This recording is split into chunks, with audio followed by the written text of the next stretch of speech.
Hello, everyone, and welcome back to Cyrus Webb Presents. I'm your host, Cyrus Webb. So glad you guys could join us today on Facebook, LinkedIn, YouTube, and on X. We're going to go ahead and connect with our friends over on Instagram so they can be a part of our conversation today. And then we're going to be able to bring in our friends over on Amazon Live. And I'm really excited about this next segment. I think you guys are going to really enjoy this. We have a repeat guest that's joining me on my platform. She first joined me on Conversations Live, the radio show in 2021. She's now joining us here on the Amazon Live platform. And we're now live on Amazon Live with Cyrus Webb Presents. If you guys are new to us on Amazon, welcome. Make sure you guys do hit that follow button. You see it either here in this corner or down below. You also will see the newest book by our next guest. I'm so excited to welcome Mary Dixie Carter to our broadcast today. Mary Dixie and I first talked in 2021 with her first book as a photographer. She's now out with her brand new book. We're going to talk to her about it, what's been like for her to bring these characters to life and share them with all of you. Mary Dixie, thank you so much for the time. Really appreciate it. Oh, Cyrus, I'm thrilled to be back with you again. It's a treat. Well, look, this is something I know you've been looking forward to. Marguerite by the Lake is the newest book. I could see the excitement you had. I saw your video as I was prepping for this segment that you released on Instagram to let people know it's finally out. How does it feel like to have lived with these characters now, Mary Dixie, and now to share them with all of us? Oh, it's really cool. I mean, it's a thrill because someone reads the book and they have a reaction to it, and they talk to me about these characters and the story, and they're kind of engaged and excited about it. It's like all of that work is sort of like coming back to me and giving me it, and it's very fulfilling and rewarding. Yeah. We talked about in 2021, and again, you and I were talking about it's hard to believe it's been 4 years, but It's hard with to the believe. photographer, those you are so good, and I'm not just saying this, Mary Dixie, you're so good at creating characters that really bring us in, even if on the surface they may seem out of touch for us. Marguerite is one of those characters. We're going to get more into that. I kind of, I think a lot of us can relate more to Phoenix. We're going to talk about her a little bit later. What has that been like for you to create these characters that people can not only see themselves in, but also enjoy the journey you take them on? Well, thank you for saying that. I do hope that the readers can see themselves in these characters. Now, Phoenix is has certainly a lot of flaws, and she has some bad behavior, and some of the choices that she makes are really, really way out there.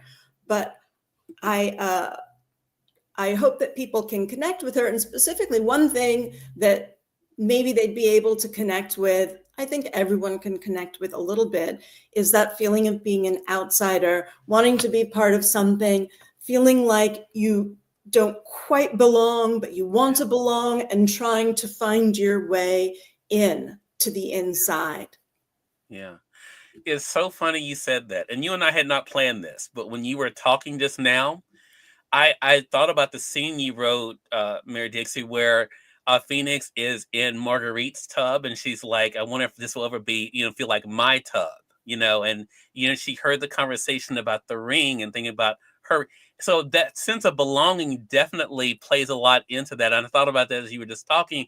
And that is what makes a book like this so fun. So before we dive too much into Marguerite by the Lake, let's go back a little bit for those who are just kind of finding out about your journey. When did you know for yourself, Mary Dixie, that storytelling was that thing for you wanted to do? Well, so I loved to read as a child, and I've always been writing something, even when I wasn't pursuing writing professionally. But I started off as an actress, and my mother and my stepfather were both actors, and so I spent a number of years in the theater, and that was sort of one kind of avenue for pursuing storytelling. And I still love acting. I don't do it that much, but when I do, it's fun.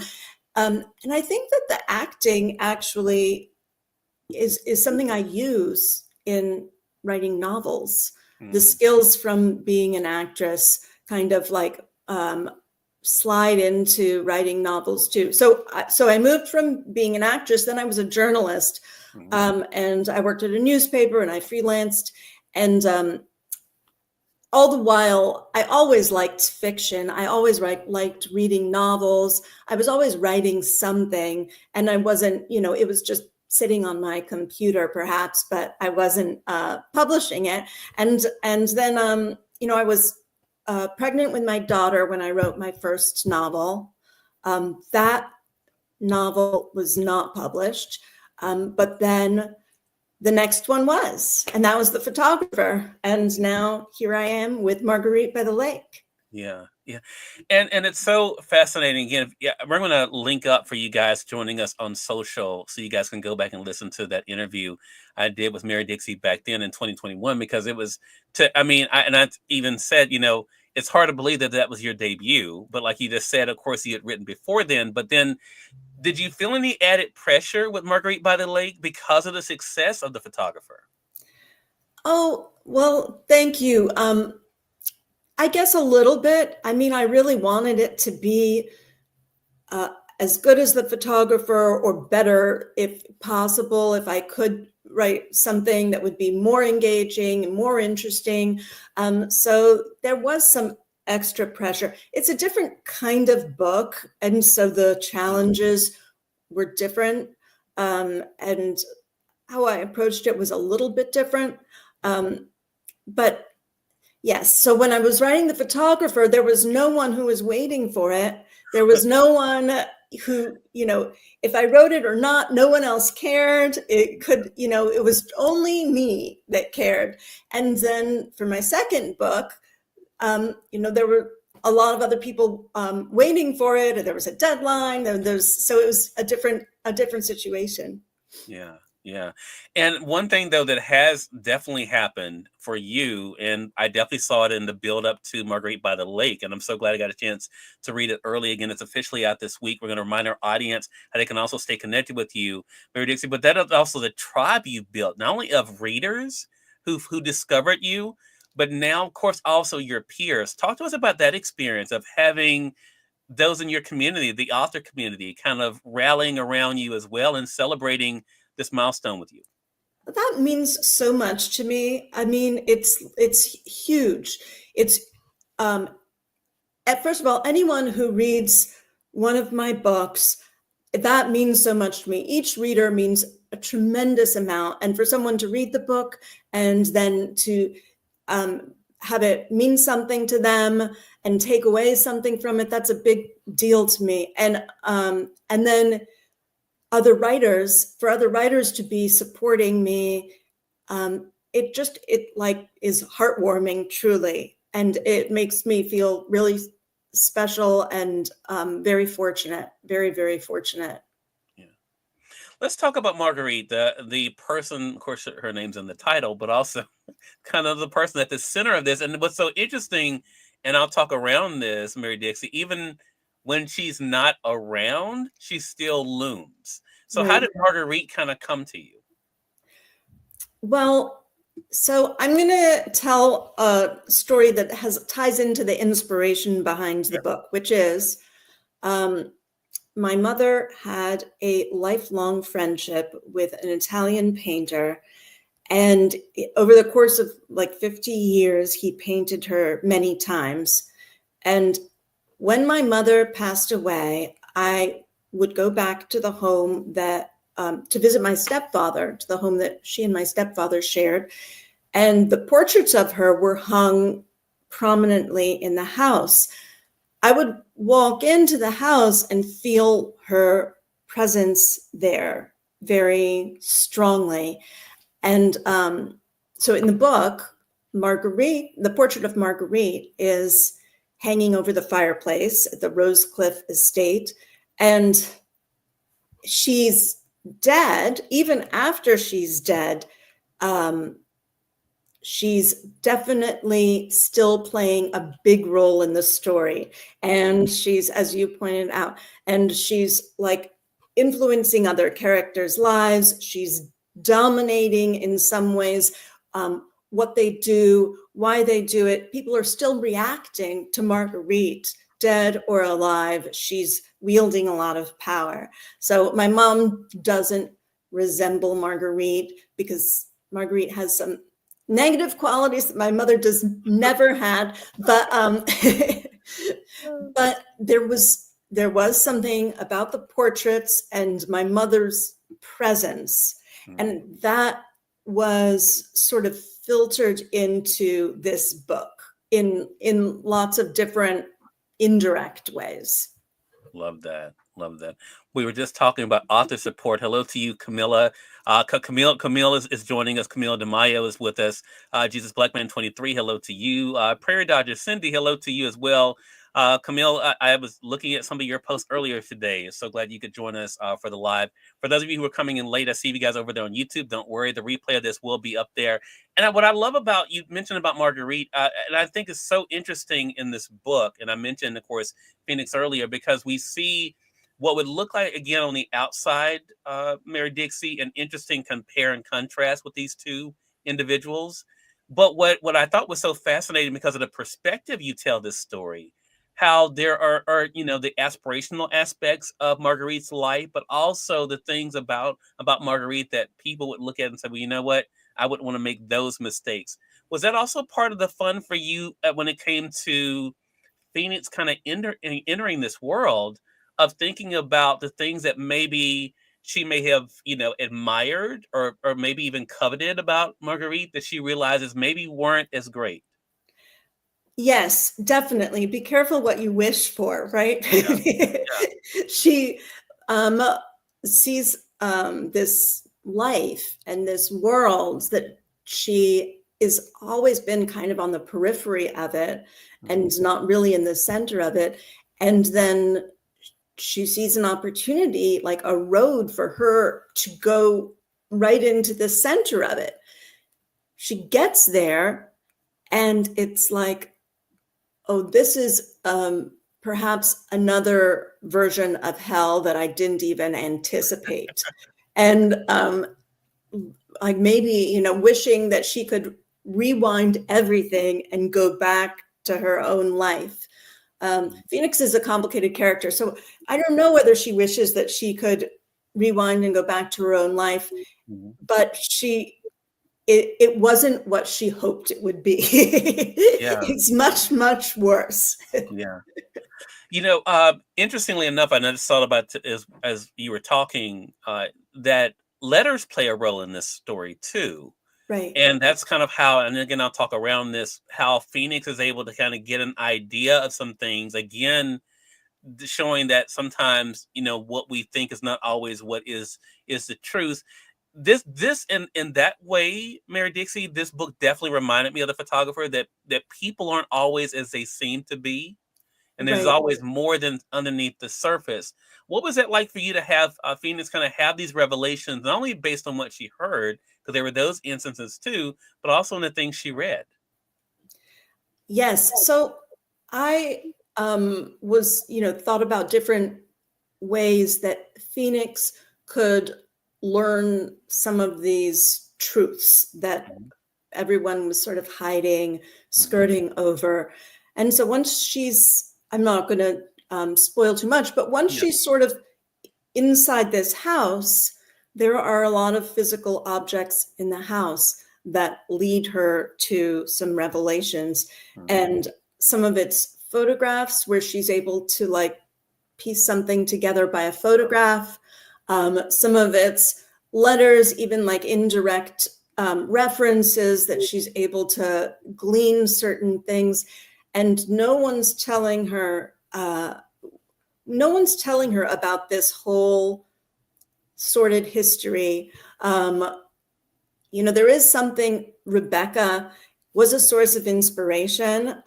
Daphne du Maurier's Rebecca, and the way that the young woman moves into the grand estate, and Rebecca is everywhere, and no one tells her quite what happened with Rebecca, or what that relationship was like between her now current partner and his dead wife, Rebecca. So yes, material objects that she can find and pick up and see, like lead her on this path. And with having a first person narrator, Yeah. that there's certain, I guess, challenges in with whatever path you choose with any kind of narrator, but with a first person narrator, there's information you want the reader to have. Right. And you don't always give it to the reader directly, because the first person narrator she only knows what she knows. And sometimes she's unreliable in what she's saying anyway. Mm-hmm. So there are other pieces of information that can come either through dialogue from other characters, or from letters, objects, pictures, things like that sort of filter in and give the reader more information. Mm-hmm. Yeah, and we've been talking about the main women of the book, Mary Dixie, but the guys are definitely prominent too. I won't get into any of that, but there's, again, talking about that this is something that I think men and women can relate to, that there are things that you don't know. I did think it was interesting though, and again, I'll talk around this, as I was mentioning about the letter, that even thinking about the way that Marguerite was loved by others, maybe that other people may not have realized. I'll put it that way. Hopefully that makes sense. But people wanted to make sure that Marguerite was not hurt. That's what I can say. Yeah. Right. Yeah. Yes. Chris says, hey, Chris, thanks for joining us over on Facebook. Chris says, with your background in acting, hypothetically speaking, if your novel gets made into a movie, what are the chances of you playing a character? We may at least need a cameo. Oh, I love that. Oh, that's great. I would love to play a character in the movie. Yes, I'm there, definitely. Yeah. I don't know. Even in a little role would be wonderful. Yeah, love that. So yeah, one step at a time, and but I'll let you know as things progress. Hey, look, we have it in writing here. Chris, thanks a lot for the question. I appreciate that, and I appreciate all you guys that are joining us. So, Mary Dixie, as you are celebrating the release, of course, doing conversations like this, you also are out there meeting readers too, as well as those who have their own aspirations of being storytellers.